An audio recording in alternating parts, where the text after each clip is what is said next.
is in your top 3 draft targets for the Chicago Sky, either based on fit or best talent available, whatever you think the strategy should be. Who are your top 3 targets on that whiteboard when you go into draft day? Steven, why don't you start? Honestly, I only have two on my list. I Okay. don't feel like they need to kind of go too crazy. Just kind of draft for positional needs, and I think that it's that guard slash wing position for me. At the top of my list, as it was last season, is Georgia Amore.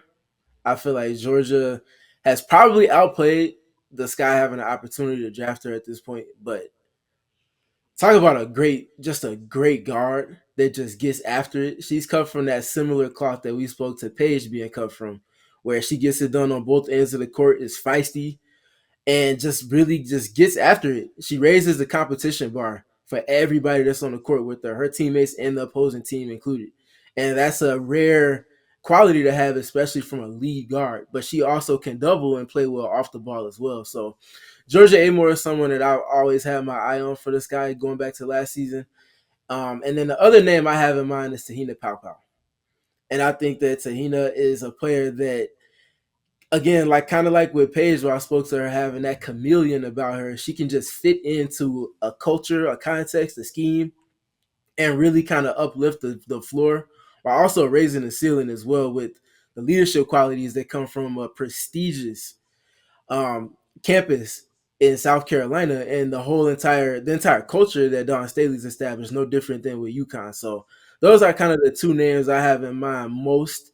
I think Tahina Paopao is the more likely pick that'll be available for the Sky, but if they could get either of those two, I think they're sitting in much better shape than people maybe predicted that they would be after they traded the pick. Yeah, Maggie, I read your latest mock draft. For everybody watching, I just threw it in the YouTube chat. Definitely check that out when we're done here. But you had somebody very familiar going to the Sky at number 10. Who are your targets if you're Jeff?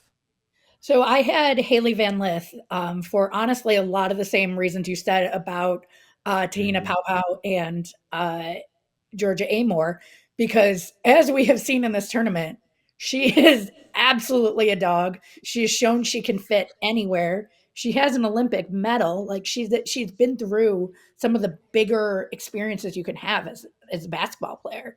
And so I think she's going to be ready to work really hard for whatever team gets her. I think what you were saying about both Tahina and Georgia Amore are 100% correct. So the reason why I think Georgia could end up falling to the Sky is her height.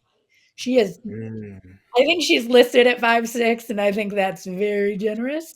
Um, so, I don't know if she is going to be snapped up as quickly. And I think that's also true for Hailey Van Lith, is that their size isn't on their side. That's not as true with Tahina. So, but I feel like any of those three would be an interesting fit for the Sky, and they would end up. I think they any of those three could end up flourishing in Chicago. Am I kind of partial to Amore because of her accent? And I love interviews with Australian accents. Yes, yes, but still, I will say, like, I think that any of those three could do well in Chicago.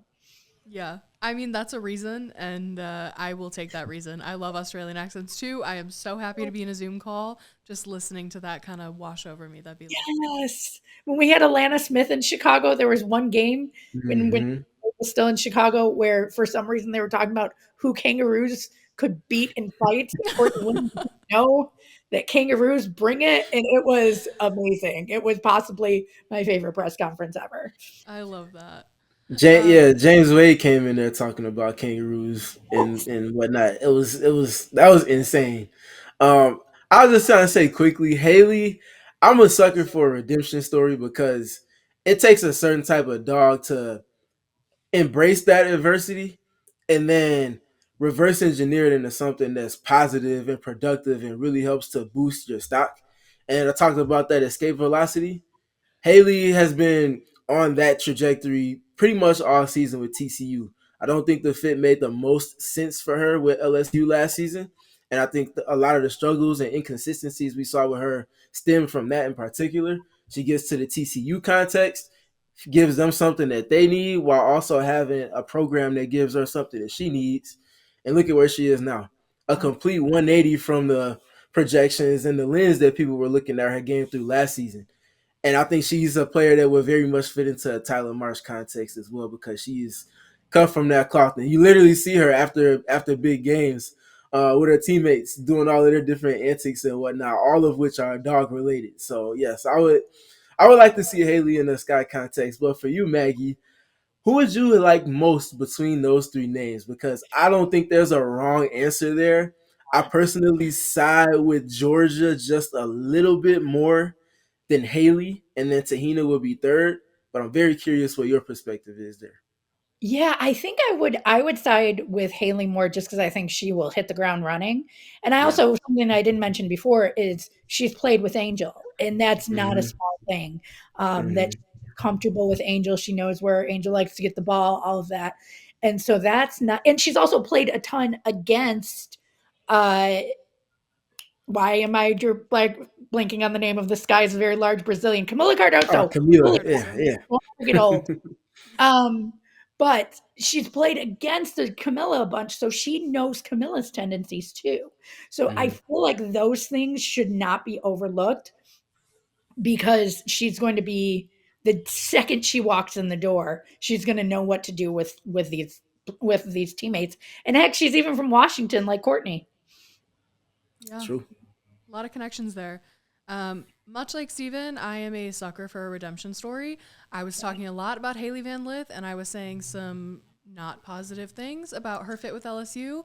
But I'm so glad that she's made me eat my words, excuse me, because she just fits so incredibly well with TCU, and I'm really happy to see it. And I would love personally having her on the Sky. Maggie, I think your mock draft was perfect. I will take that immediately, and I think that'd be great.